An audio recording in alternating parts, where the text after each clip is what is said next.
আসসালামু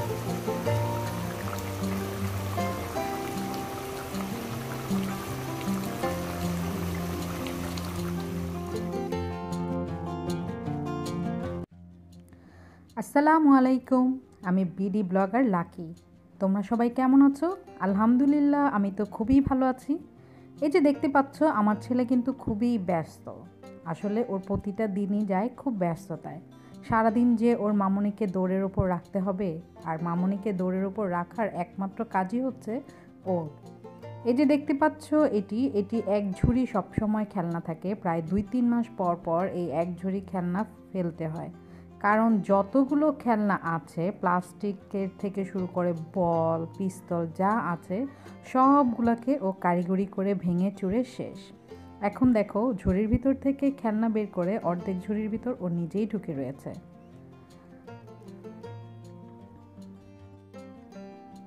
রান্না বান্না, সংসারের কাজ, সব কাজ থেকে বেশি জরুরি কাজ হচ্ছে আমার এই বিচ্ছু ছেলেটাকে সামলানো। আসলে সারাদিন ও খুবই দুষ্টুমি করে। আমি মাঝে মাঝে বলি, তুমি কার মতো হয়েছ? আমাকে বলে, তোমার মতো। আসলে কার মতো হয়েছে আমি একদমই বুঝতে পারি না, কারণ অনেক দুষ্ট। একটা সেকেন্ড ওর স্থির নেই, কখন কি করবে শুধু সেই চিন্তায় থাকে। আর প্রতিদিন নতুন নতুন টেকনিক, কি করবে, কোন কাজ বাড়াবে সেটা। দেখো, কোনো খেলনাই ওর কিন্তু আস্ত নেই। যাই হোক, আজকে আমি তোমাদের সাথে একটি রান্না শেয়ার করব। সেটি হচ্ছে মাটন উইথ অনিয়ন, ইংলিশ নাম। আর খাঁটি বাংলায় যদি বলি, তাহলে খাসির মাংস পেঁয়াজ দিয়ে, সাথে থাকবে আলু অবশ্যই। তো আমি তেল দিয়ে দিলাম। আর মাংস রান্না করতে গেলে তেল কিন্তু একটু বেশি দিতে হয়, তবু আমি পরিমাণে তেলটা একটু কমই দিয়েছি। তো এখানে আমি তেলটা হালকা একটু গরম করে দিয়ে দিব গরম মশলা, দারচিনি, এলাচি আর তেজপাতা, দারচিনি, এলাচি এগুলো একটু গরম হওয়ার পর দিয়ে দিব পেঁয়াজ। আসলে সব ধরনের মাংস রান্নাই অনেকটাই একই রকম। রান্নাটা কিন্তু আসলে অনেকই সহজ, অনেকের কাছে অনেক কঠিন। এক সময় আমার কাছেও রান্নাটা খুব কঠিন মনে হতো, কিন্তু আলহামদুলিল্লাহ আস্তে আস্তে রান্না করতে করতে এখন আমার কাছে মনে হয় রান্নাটা একটি আর্ট। এই জন্য এখন রান্না করতে খুব একটা খারাপ লাগে না, বরঞ্চ মজার মজার রান্না করে খাওয়াতে ভালোই লাগে। যদিও আমি তেমন খুব একটা পাকা রাঁধুনি না। আর আমি সব রান্নায় রসুনটা ইউজ করার চেষ্টা করি, কারণ রসুনটা আমার কাছে ভালো লাগে।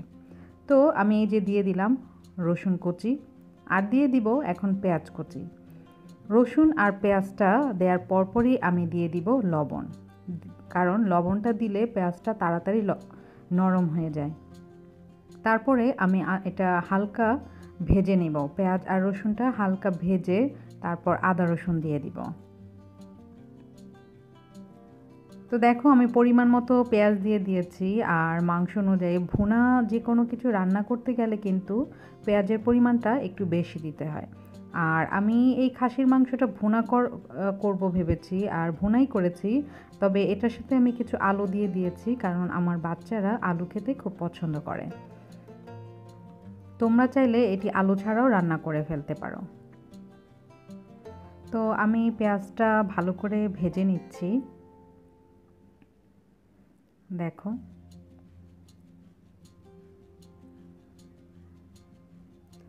আর দিয়ে দিলাম শুকনা মরিচ। শুকনা মরিচেরও কিন্তু খুব সুন্দর একটা ফ্লেভার আসে যখন নাকি এটি তেলে ভাজা হয়। তো তোমরা যারা নাকি আমার এই ভিডিওটি প্রথম দেখছো, তারা অবশ্যই আমার চ্যানেলটি সাবস্ক্রাইব করে নিবে আর বেল আইকনটি ক্লিক করে নিবে। আর যারা নাকি তোমরা আমার সাথে সব সময় আছো, তারা অবশ্যই আমার ভিডিওটি দেখে, আমার রেসিপিটি দেখে আমাকে জানাবে কেমন লাগলো। একটা কমেন্টস আর লাইক তোমাদের কাছ থেকে তো আশা করতেই পারি। তো দেখো, আমি কিন্তু আদা রসুন দিয়ে দিয়েছি, আদা রসুন পেস্ট। আর আদা রসুন পেস্টটা আমি ভালো করে ভাজা করে নিব। ভালো করে ভাজা করলে খুব সুন্দর একটা স্মেল আসে, যেটা নাকি খাওয়ার সময় খেতে গেলে কিন্তু খুবই ভালো লাগে। তো আমি আদা রসুন দিয়ে ভালো করে ভেজে নিচ্ছি। এখন যেহেতু আমি মশলা দিব, তো আমি সামান্য পানি দিয়ে নিচ্ছি, কারণ মশলাটা তেলে দিলে সেটা পুড়ে যাওয়ার সম্ভাবনা থাকে, আর তরকারির মধ্যে একটা পোড়া পোড়া গন্ধ চলে আসে। এজন্য আমি আগে সামান্য একটু পানি দিয়ে নিই। তবে কখনোই আদা রসুনের আগে পানি দেওয়া যাবে না, কারণ তাহলে তরকারির মধ্যে আদা রসুনের একটা কাঁচা গন্ধ করবে। তো আমি এখন মাংসের যত মশলা আছে সব দিয়ে দিব। এক চা চামচ হলুদ গুঁড়া, মরিচ গুঁড়া, ধনে গুঁড়া আর জিরে গুঁড়া, আর দিব গরম মশলা গুঁড়া। আর আমি বাসায় করে রেখেছিলাম সেটা হচ্ছে গোলমরিচের গুঁড়া, সেই গোলমরিচের গুঁড়াও দিয়ে দিব। আসলে এই গোলমরিচের গুঁড়াটা দিলে কিন্তু এটার টেস্টটা আরও অন্যরকম হয়ে যায়। আর খাসির মাংসতে মশলার পরিমাণটা একটু বেশি দিলেই ভালো। তো আমার প্রায় সব ধরনের মশলা দেওয়া শেষ হয়ে যাচ্ছে। আমি মশলাটা কিন্তু খুব ভালো করে কষিয়ে নিব, কারণ মশলাটা যদি আমি ভালো করে না কষাই, কাঁচা কাঁচা থাকে, তাহলে কিন্তু খেতে একদম ভালো লাগবে না। তো আমি সব মশলা দিয়ে ভালো করে নেড়ে চেড়ে মশলাটা কষিয়ে ফেলবো। তো মশলাটা কষানো হতে থাক, আর আমি তোমাদের সাথে একটা কবিতা শেয়ার করি, যেটা নাকি আমার খুবই পছন্দের একটি কবিতা।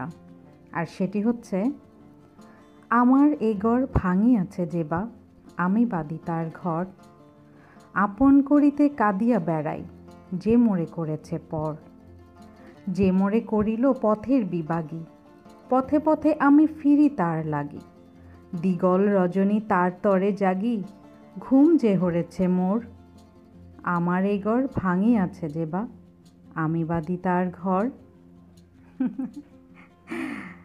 আজকে আবৃত্তিটা খুব করতে ইচ্ছে করলো। আসলে এটা আমার খুবই প্রিয় একটি কবিতা। তো দেখো, আমি মশলার মধ্যে মশলা আমার কষানো শেষ হয়ে গিয়েছে তোমাদের সাথে কবিতা আবৃত্তি করতে করতে। তো আমি মাংসটি ছেড়ে দিচ্ছি। ছেড়ে আমি মাংসটি অনেকক্ষণ কুক করব উইদাউট পানি, কারণ মাংস থেকেও অনেকটা পানি বের হবে।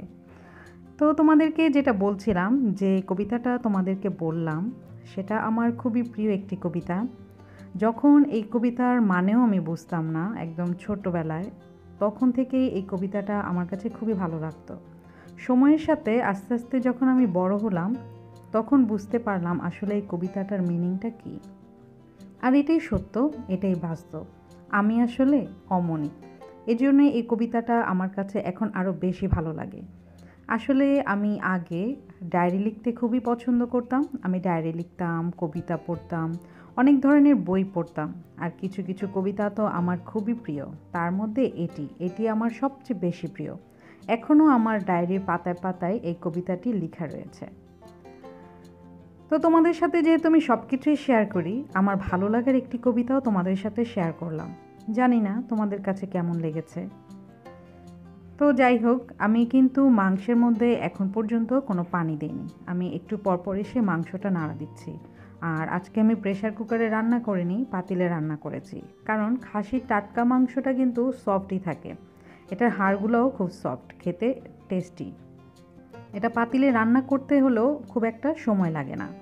তো এই যে দেখো, আমি কিন্তু মাঝখানে এসে হালকা একটু পানি দিয়ে দিয়েছিলাম। এটা কিন্তু মাংসের পানি না, এটা আমি পানি দিয়েছিলাম গলানোর জন্য।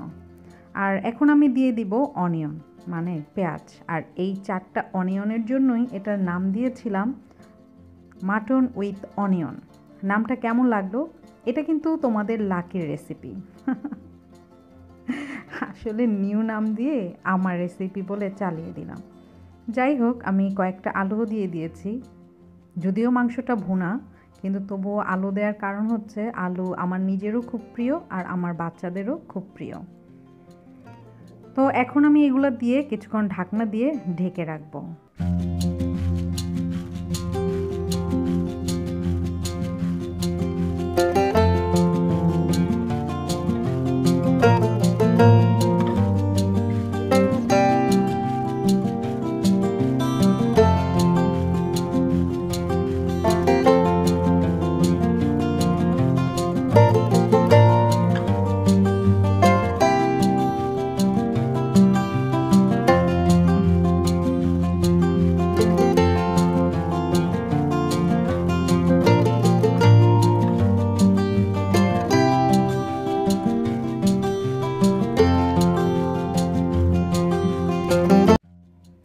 আমার মাংসটা কিন্তু পুরো হয়ে গিয়েছে অনেকটা। তো এখন প্রায় শেষ পর্যায়ে। তো এর জন্য আমি দিয়ে দিলাম পেঁয়াজ বেরেস্তা, কারণ খাসির মাংসের মধ্যে কিন্তু মাংসের আলাদা একটা স্মেল করে, যেটা অনেকের কাছেই ভালো লাগে না।